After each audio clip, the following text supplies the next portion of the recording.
Hello বন্ধুরা, welcome back to my channel সমাজ ব্লগে তোমাদের সবাইকে অনেক স্বাগত, অনেক ভালোবাসা জানি নতুন একটি ব্লগ শুরু করছি। আজকে হচ্ছে শুভ জন্মাষ্টমী, সবাই খুব আনন্দ করো, ভালো করে পূজা আর্চা করো। আমিও আজকে পূজা আর্চা করবো, তাই সকাল সকাল ঘুম থেকে উঠেও পড়েছি। এবার স্নান টান মোটামুটি করেও নিয়েছি, এবার যাবো পুজো করতে। তাই জন্য পুজোর জোগাড় করতে আর কি, সেই কারণে তোমাদের ব্লগটা সবই শেয়ার করো, তোমরা দেখতে থাকো। চলো এখন কাজ বাজ শুরু করে দিই, আবার পরে আসছি। দেখো বন্ধুরা, আমি এবার চলে এলাম একদম কিষানজির সামনে। আর দেখো রাধাকৃষ্ণকে ভালো করে সাজিয়ে নিয়েছি, নিয়ে এবার যাব আমি ওদিকে প্রসাদগুলো বানাতে। চলো, লুচিটা বেলছে আমার মেয়ে। এই যে লুচি কতগুলো বেলা হয়েও গেছে। আর বন্ধুরা কি বলবো, শরীরটা আমার ভীষণ খারাপ ছিল। তারপর পায়েস হয়ে গেছে, 5 রকম ভাজা হয়ে গেছে, সুজি হয়ে গেছে। এবার লুচিটা হলেই মোটামুটি আমার ভোগের রান্না তৈরি হয়ে যাবে। এই যে লুচিটা ভেজে নিচ্ছি এখানে, ভেজে নিয়ে এবার যাবো পুজোর ওখানে। চলো, তোমরাও দেখতে থাকো। আর এই যে আমার এখানে সাজানো গোছানো কমপ্লিট করে ফেললাম। সাজানোটা তোলা হয়নি, যেহেতু একা হাতে ভিডিও করছিলাম, সেই কারণে সাজানোটা তোলা হয়নি। একদম সাজিয়ে গুছিয়ে তোমাদের সামনে চলে এলাম দেখাতে। দেখো তো বন্ধুরা, কেমন লাগছে আমার ভগবানের সামনে আমি যেভাবে সাজিয়েছি। রাধাকৃষ্ণকে ফার্স্ট টাইম জন্মাষ্টমী পুজো আমি কোয়ার্টারে করলাম, কোনোদিন আমি কিন্তু করিনি পুজো, এই ফার্স্ট টাইম। সবাই মিলে হেল্প না করলে হয়তো আমি করতেই পারতাম না। যে তোমার বড়মশাই হেল্প করেছে, আমার মেয়ে অনেক হেল্প করেছে। তারপর বন্ধুরা, আমার শরীরটা ভীষণ খারাপ লাগছিল, সেই কারণে আমি মেয়েকে বললাম পুজোটা সারতে। আর মেয়েরও খুব ইচ্ছা ছিল পুজোটা করার। ও বাচ্চারা, ঠিক আছে তুই পুজোটাই কর, আমি তো সব গুছিয়ে দিয়েছি। সেই কারণে চলো, আমার মেয়ে পুজো শুরু করে দিচ্ছে এই আর কি। আমি সব গুছিয়ে কমপ্লিট করে দিয়েছি।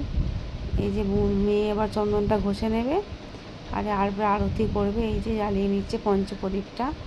আর আমার কোয়ার্টারের মধ্যে এই সীমিত এই কটাই জিনিস, এই দিয়ে আমি ঠাকুরের পুজোটা সারেছি।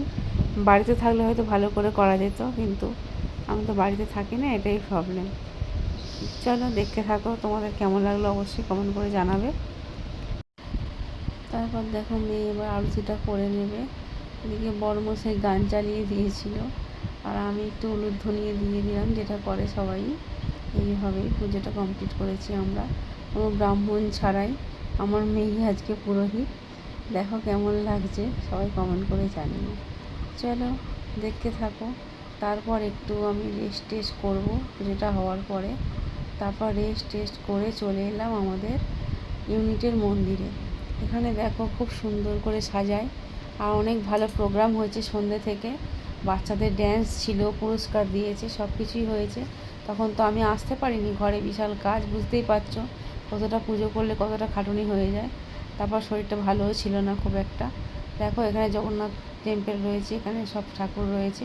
আর রাধাকৃষ্ণের সামনে গোপুসোনাকে রাখা হয়েছে, ওখান থেকে গোপুসোনাকে পরে নিয়ে আসবে আর কি মাথায় করে। এই আর কি। আমি তো ভিতরে গেছিলাম, কিন্তু ভালো করে তুলতে পারছিলাম না অতটা। সবাই বসেছিল, গান বাজনা হচ্ছিল, খুব সুন্দর লাগে। আমার তো খুব ভালো লাগে এই গান বাজনা শুনতে। তোমাদের কেমন লাগে অবশ্যই কমেন্ট করে জানিও। আর আমাদের এখানে মন্দিরটা কিন্তু অনেক বড়। তারপর আমি একটু বাইরে চলে এলাম, মেয়ে আর আমি একটু ওখানে প্রচণ্ড ভিড় ছিল আর খুব গরম লাগছিল, সেই কারণে বাইরে একটু এলাম, এসে তোমাদের সঙ্গে শেয়ার করলাম। আর এই যে দেখো, আর একটা ছোট্ট গোপাল এখানে ঘুরু ঘুরু করছে, মনে হয় ড্যান্স করেছিল, খুব সুন্দর কিউট। তাই তোমাদের সঙ্গে একটু শেয়ার না করে থাকতে পারলাম না। ও বেলুন নিয়ে খেলা করছে দেখো বন্ধুরা।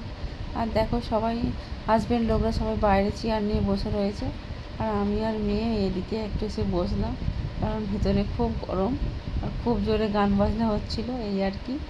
তারপর দেখো রাত 12টা বাজতে যায়, তারপরে আমাদের এখানে আর কি লাইটটা অফ করে দেওয়া হবে, গোপু সোনার জন্ম হবে সেই কারণে। আর এই যে দেখো কত সুন্দরভাবে সাজিয়েছে বেলুন টেলুন দিয়ে, দেখলেই মন ভরে যায়।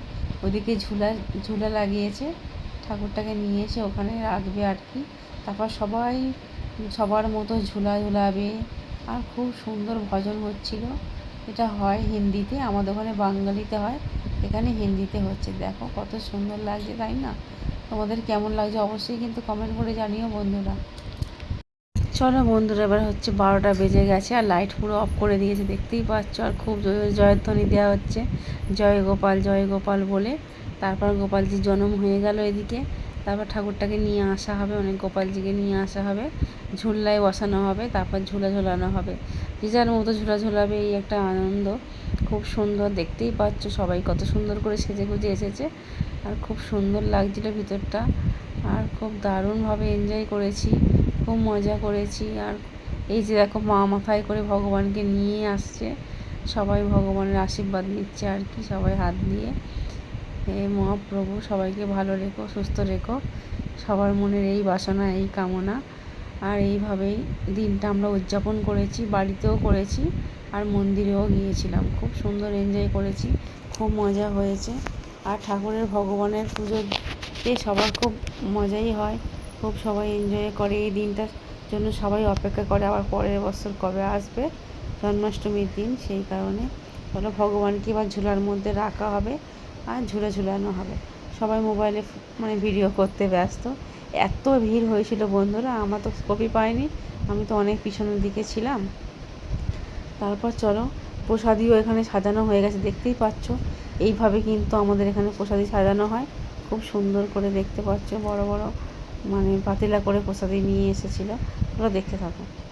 হ্যালো বন্ধুরা, সবাই কি করছো? আর এখন তো সবাই নিশ্চয়ই ব্যস্ত, কেউ কেউ পুজো হয়েও গেছে, কারো আমার তো পুজো হয়ে গেছে, আমার মেয়ে পুজো করে দিয়েছে। আর সারাদিন অনেক কাজ করে ফেলেছি, ভীষণ ক্লান্ত। চলো এখন এই কী রান্না করলাম তোমার সঙ্গে শেয়ার করে নিই। দেখো বন্ধু, রাত্রে কী রান্না করলাম, পরোটা করেছি আর আলুর তরকারি করেছি এখানে, আর এগুলো ঠাকুরের প্রসাদ, এগুলো ভাজাভুজি করেছিলাম, একটু পায়েসও রয়েছে, এখনও পায়েস রয়েছে ফ্রিজে, সব ঢুকিয়ে দিয়েছি। চলো আজকে আমার এই মেনু রাত্রিরে আর কি। চলো বন্ধুরা, আমাদের মেনুগুলো দেখিয়েই দিলাম, আর আজকের মতো টাটা, শুয়ে পড়ি, সবাই ঘুমিয়ে পড়ি, খুব ঘুম পাচ্ছে আর কি। চলো সবাইকে শুভ জন্মাষ্টমী, অনেক শুভেচ্ছা, অনেক ভালোবাসা, গুড নাইট।